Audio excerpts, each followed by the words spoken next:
भारत विविधताओं का देश है और भारत के हर एक कोने में आपको अलग-अलग संस्कृतियां, अलग-अलग सिविलाइजेशंस देखने को मिलेंगी और ये भारत के प्रत्येक नागरिक की जिम्मेदारी है कि इन सिविलाइजेशंस को कॉन्शियसली इंटीग्रेट करने का प्रयास किया जाए। और ऐसा ही एक प्रयास हाल ही में हमारे प्रधानमंत्री की तरफ से किया गया, जहां पर उन्होंने चोल साम्राज्य और चोल साम्राज्य से जुड़े जो तमाम इंपॉर्टेंट प्लेसेस हैं उनकी यात्रा की। तो जाहिर तौर पर एक इंपॉर्टेंट घटनाक्रम रहा, जिसको लेकर के आज हम इस वीडियो में विस्तार से चर्चा करने वाले हैं। मेरा नाम है अक्षय और आपका स्वागत है दृष्टि चैनल की इस नई वीडियो में। तो इसी नोट के साथ करते हैं वीडियो की शुरुआत और सबसे पहले देखते हैं कि यहाँ पर ये खबर हमारे सामने क्यों निकल करके आई है।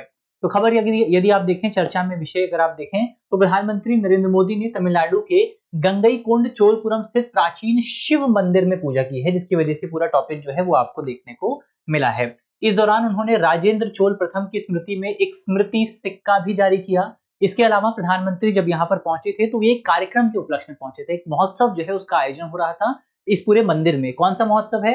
मंदिर का नाम, महोत्सव का नाम है आदि तिरुवाधिरे महोत्सव। तो इस महोत्सव का नाम आपको याद रखना है, आदि तिरुवाधिरे महोत्सव। इस महोत्सव के दौरान बेसिकली प्रधानमंत्री यहाँ पहुंचे थे, जो इस मंदिर में आयोजित किया जा रहा था।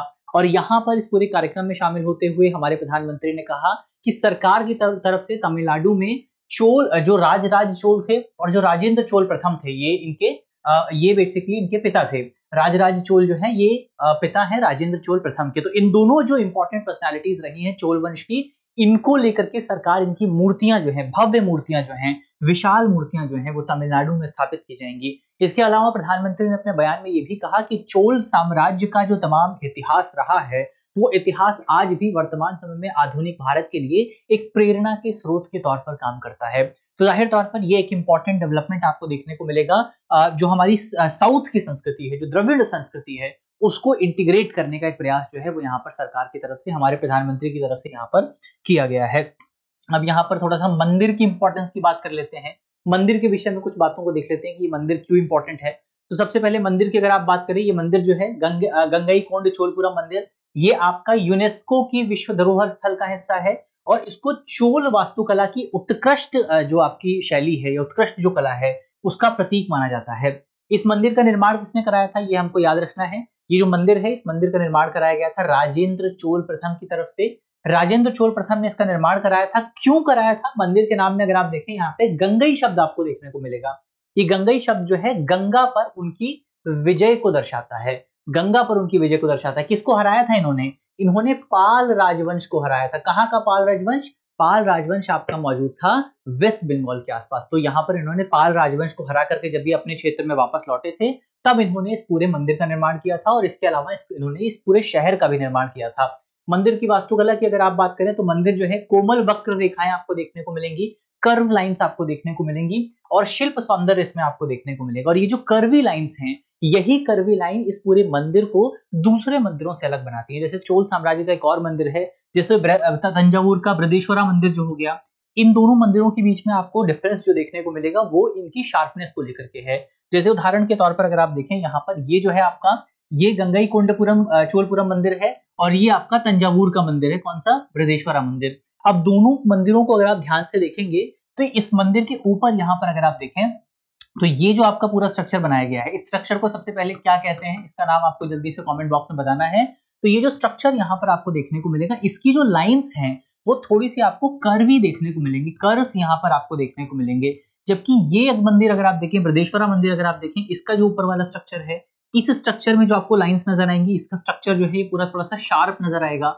तो ये डिफरेंस यहाँ पर आप देख सकते हैं। ये दोनों चीजों को यहाँ पर आपको याद रखना है कि ये जो आपका गंगई जो मंदिर है, चोलपुरम मंदिर, इसमें और आपका बृहदेश्वरा मंदिर में क्या डिफरेंस है उसको आपको याद रखना है। इसके अलावा ये जो पूरा मंदिर है, ये मंदिर भारत में हिंदू और द्रविड़ सांस्कृतिक गौरव का इंपॉर्टेंट जो है सिंबल माना जाता है। इसके अलावा मंदिर के परिसर में चोल गंगम नाम से एक जलाशय भी मौजूद है और ये कहा जाता है कि जब आपके राजेंद्र चोल प्रथम जो थे, इन्होंने पाल राजवंश पर विजय प्राप्त की थी, तो वहां से गंगा नदी के किनारे से पानी लेकर के आए थे और इसी पानी से इस पूरे जलाशय को भरा गया था। कौन से जलाशय को? चोल गंगम जलाशय को भरा गया था। तो ये एक बहुत पुरानी हिस्ट्री रही है, एक बहुत पुरानी प्रथा रही है कि जहां पर आपका जो गंगा नदी का पानी है वो इस मंदिर में चढ़ाया जाता है। और हाल ही में प्रधानमंत्री की अगर आपने तस्वीरें देखी हो तो प्रधानमंत्री भी जो है गंगा नदी के पानी को ला करके इस पूरे मंदिर में प्रधानमंत्री ने चढ़ाया, यानी कि उन्होंने एक बहुत पुरानी प्रथा जो रही है उस प्रथा को एक बार फिर से आप कह सकते हैं जीवित करने का काम यहाँ पर किया है। चलिए आगे बढ़ा जाए। मंदिर के महत्व को हमने देख लिया है। इसकी ऐतिहासिक पृष्ठभूमि की अगर आप बात करें, ऐतिहासिक पृष्ठभूमि अगर आप देखें यहाँ पर बनाया किसने गया था, तो इस मंदिर को हमने देखा राजेंद्र चोल प्रथम की तरफ से इस मंदिर को बनाया गया था, जो कि राजराज प्रथम के पुत्र थे। और कौन से वंश से जुड़े हुए थे, ये आपका चोल वंश से जुड़े हुए थे। चोल वंश के सबसे महत्वपूर्ण शासकों में से एक माने जाते हैं जिन्होंने चोल वंश का काफी ज्यादा विस्तार किया। अगर विस्तार की अगर आप बात करें तो बेसिकली इन्होंने जो आपके चोल राजेंद्र चोल प्रथम थे 1400 ईस्वी में इन्होंने सत्ता हासिल की थी और इन्होंने अपने शासनकाल में चोल साम्राज्य को बंगाल की नदी तक जो है विस्तारित किया। बंगाल की नदी में विस्तारित किया, फिर आपका सुमात्रा में विस्तारित किया, मलेशिया में विस्तारित किया, म्यांमार तक इनका शासन आपको देखने को मिला था। तो बहुत इंपॉर्टेंट पर्सनालिटी जो है इंडियन हिस्ट्री में इनको देखा जाता है और यूपीएससी ने इन पर सवाल भी पूछा है। तो आपको राजेंद्र चोल प्रथम के बारे में पता होना चाहिए। इनके अलावा इन्होंने एक नाम भी अपनाया था जिनका नाम था गंगईकोंड चोल। नाम आपको याद रखना है। अगर आपसे पूछा जाता है कि गंगईकोंड चोल नाम से कौन व्यक्ति फेमस है, तो आपको पता होना चाहिए कि राजेंद्र चोल प्रथम जो है उनको गंगईकोंड चोल के नाम से जाना जाता है। इसके अलावा उन्होंने गंगा नदी तक विजय प्राप्त कर लौटने के बाद गंगईकोंड चोलपुरम नाम से एक शहर भी बसाया जिसको अपनी राजधानी के तौर पर स्थापित किया। शहर का नाम आपको याद रखना है गंगईकोंड चोलपुरम। इसी में आपको वो मंदिर भी देखने को मिलेगा जिस मंदिर में प्रधानमंत्री पहुंचे हैं। ये शहर चोलों की शक्ति का प्रतीक माना जाता है। चोल साम्राज्य उस समय का प्रमुख समुद्री और सैन्य शासन जो है साम्राज्य माना जाता था, क्योंकि इन्होंने सुमात्रा और जावा का जो पूरा क्षेत्र रहा, मलेशिया जो रहा, यहाँ तक अपना शासन स्थापित किया। तो जाहिर तौर पर इसके लिए आपको एक साउंड मिलिट्री अप्रोच की जरूरत थी, या आप कह सकते हैं एक इंपॉर्टेंट नेवी की जरूरत थी। तो यहाँ पर आपका चोल साम्राज्य के पास नेवी भी बहुत अच्छी मौजूद थी। इन जनरल अगर आप देखें, इन जनरल थोड़ा सा अगर आप चोल साम्राज्य की बात करें तो इनका उदय जो है वो 9th सेंचुरी के आसपास देखने को मिलता है और 14th सेंचुरी या 14 सेंचुरी के आसपास जो है इनका पूरा शासनकाल आपको देखने को मिलेगा। चोलों की अगर आप बात करें, चोल जो है पहले आपने पल्लव वंश के बारे में सुना होगा। दक्षिण भारत का एक इंपॉर्टेंट वंश है पल्लव वंश।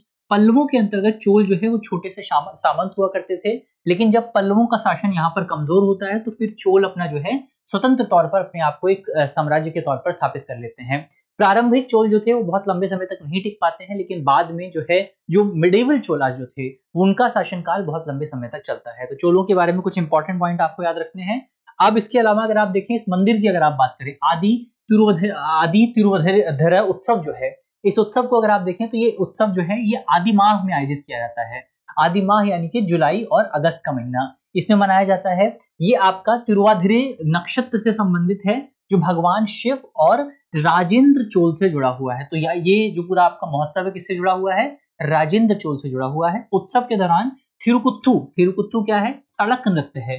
थिरुकुत्थु के माध्यम से जो राजेंद्र चोल प्रथम जो थे उनकी कहानियों का वर्णन किया जाता है। यहाँ पर ये जो आपका मंदिर है उस मंदिर में राजेंद्र चोल की एक प्रतिमा भी आपको देखने को मिलेगी, जिस प्रतिमा को इस उत्सव के दौरान आपका रेशमी वस्त्र पहनाए जाते हैं और उसकी पूजा भी की जाती है। इसके अलावा ये जो आपका साल है यानी कि साल 2025 जो है, ये साल 2025 बेसिकली आपका चोल, ये जो आपका राजेंद्र चोल जो थे इन्होंने दक्षिण पूर्व एशिया में विजय प्राप्त की थी, उसके 1000वीं वर्षगांठ भी मनाता है। कब विजय प्राप्त की थी, 1025वीं बीसी जो था इसमें इन्होंने ये जो आपका दक्षिण पूर्व एशिया है यहाँ पर विजय प्राप्त की थी। तो इसके भी आपके 1000 साल पूरे हो चुके हैं। तो ये भी इस लिहाज से भी इस बार का उत्सव काफी ज्यादा इंपॉर्टेंट था और इसीलिए प्रधानमंत्री खुद जो है वो उत्सव में पहुंचे हुए थे। तो ये कुछ इंपॉर्टेंट बात इस पूरे उत्सव के बारे में हमने देखी। अब यहाँ पर बढ़ा जाए आगे और अंत में एक करंट अफेयर का सवाल आपके लिए मौजूद है, जिस सवाल का जवाब आपको देना है। सवाल में आपसे पूछा गया है कि निम्नलिखित कथनों पर विचार कीजिए। पहला हमारा कथन है आदि थिरुवधिरे उत्सव पल्लव राजवंश से संबंधित है। दूसरा हमारा ऑप्शन है राजराज प्रथम गंगईकोंड चोल के नाम से प्रसिद्ध है। अब उपयुक्त कथनों में से कौन सा कथन सही है ये हमको बताना है। हमारे ऑप्शन है ऑप्शन ए केवल 1, ऑप्शन बी केवल 2, ऑप्शन सी 1 और 2 दोनों और ऑप्शन डी ना तो 1 और ना ही 2। तो इसका सही जवाब क्या होगा ये आपको जल्दी से कमेंट बॉक्स में बताना है। मुझे उम्मीद है कि इस वीडियो में हमने जितने भी इंपॉर्टेंट टॉपिक पे चर्चा की है वो विषय आपको समझ में आए होंगे। यदि आपको वीडियो अच्छी लगी है तो वीडियो को लाइक कीजिएगा, वीडियो को शेयर कीजिएगा अपने दोस्तों के साथ, अपने साथियों के साथ। मिलते हैं आपसे अगले वीडियो में, तब तक के लिए अपना ख्याल रखिए, ध्यान रखिए, पढ़ते रहिए। धन्यवाद। डियर व्यूअर्स, अपने एग्जाम की तैयारी को और बेहतर करने के लिए हमारे चैनल को लाइक, शेयर और सब्सक्राइब करना न भूलें।